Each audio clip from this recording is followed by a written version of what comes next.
पर इन दिनों मेरा चरित्र बताने वाली पोस्ट की बाढ़ आई हुई है। सबको बताना है कि मैं कितनी ज्यादा चरित्रहीन हूं। पूरी क्रिएटिविटी के साथ कीचड़ उछाला जा रहा है।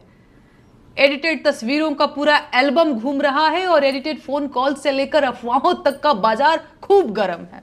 कुल मिलाकर सबको मजा आ रहा है। इंटरेस्टिंग बात यह है कि यह सब काम देशभक्ति के नाम पर हो रहा है और मुझे गालियां देकर लोग झटपट देशभक्त बन जा रहे हैं। अगर मैं इस प्रोसेस को न समझ रही होती तो मैं जरूर परेशान हो जाती, कमजोर पड़ जाती, टूट जाती।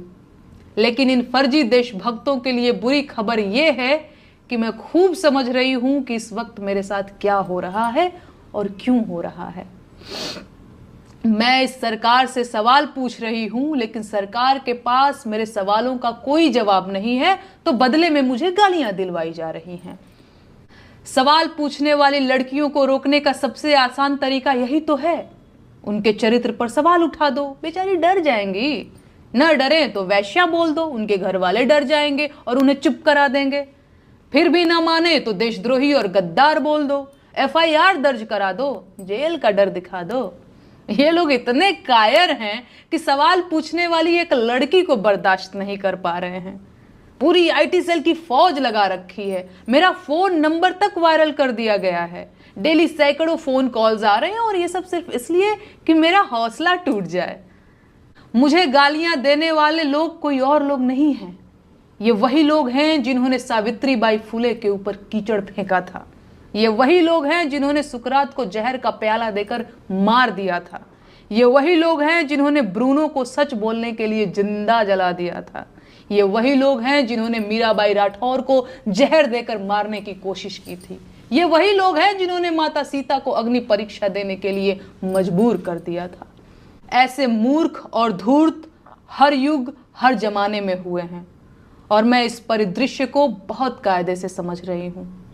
इस जमाने के मूर्ख और धूर्त मुझे चाहे जितना अपमानित करें, प्रताड़ित करें, मैं हारने वाली नहीं हूं। वो मेरा जीवन ले सकते हैं लेकिन मेरा हौसला नहीं तोड़ सकते। सुकरात अगर जहर का प्याला न पीता तो मर चुका होता, पर सुकरात आज भी इसीलिए जिंदा है क्योंकि उसने झूठ बोलने के बदले जहर पीना स्वीकार किया। मैं इस देश के लोकतंत्र को बचाने की लड़ाई लड़ रही हूं। आम जनता के उन मुद्दों की लड़ाई लड़ रही हूं जिन्हें सरकार में बैठे लोगों ने पीछे धकेल दिया है। इस देश की जनता को रोजगार चाहिए सर, महंगाई से छुटकारा चाहिए, अच्छे स्कूल और अच्छे अस्पताल चाहिए, अस्पतालों में डॉक्टर और स्कूलों में शिक्षक चाहिए। आम जनता को हिंदू मुसलमान और मंदिर मस्जिद के झगड़े नहीं चाहिए। लेकिन इस सरकार ने आम जनता को सिवाय झगड़ों के और कुछ नहीं दिया है। सरकार इस देश को कमजोर कर रही है और मैं ये होने नहीं दूंगी। ये देश इस सरकार की जागीर नहीं है और प्रधानमंत्री देश के मालिक नहीं हैं।